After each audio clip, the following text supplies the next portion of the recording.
Hello everyone, అందరికీ ముందుగా వినాయక చవితి శుభాకాంక్షలు. వినాయక నవరాత్రులు అందరూ బాగా జరుపుకోవాలని మనస్ఫూర్తిగా కోరుకుంటూ, మీరు వినాయక చవితిని ఎలా జరుపుకున్నారో కామెంట్ సెక్షన్లో నాకు షేర్ చేయండి.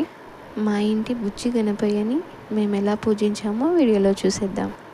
యష్ మా లైఫ్లోకి వచ్చాక వాడికి ఇది third Vinayaka Chavithi. Last year కూడా నాన్ననే వినాయకుడిని ఇంట్లోకి ఇలా తీసుకొచ్చాడు. పూజ ప్రాసెస్ లేట్ అవుతుంది కదా, నేను ఎలాంటి వీడియో క్లిప్స్ అయితే తీయలేదు. దేవుడి అలంకరణ అంతా పూర్తయిపోయాక, పూజ అయిపోయాక వీడియో షూట్ చేశా.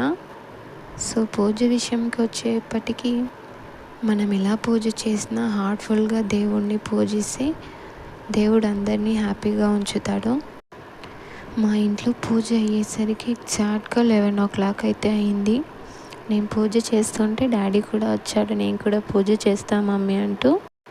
డాడీకి పూజ చేయడం అంటే చాలా ఇష్టం.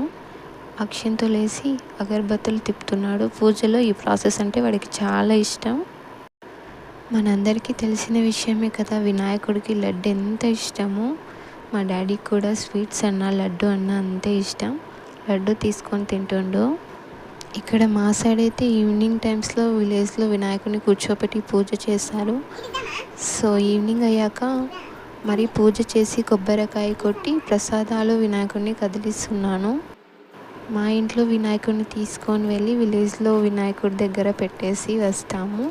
ఎవ్రీ ఇయర్ కూడా ఇలాగే చేస్తాము. మరి నిమజ్జనం రోజు వినాయకుడిని తీసుకెళ్ళి నిమజ్జనం చేస్తాము.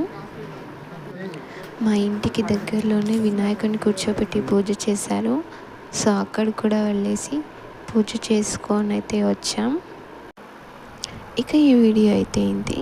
మన వీడియో కనుక నచ్చినట్లయితే లైక్ చేయండి, షేర్ చేయండి. మన ఛానల్ అప్డేట్స్ కోసం సబ్స్క్రైబ్ చేసుకోండి. Thanks for watching.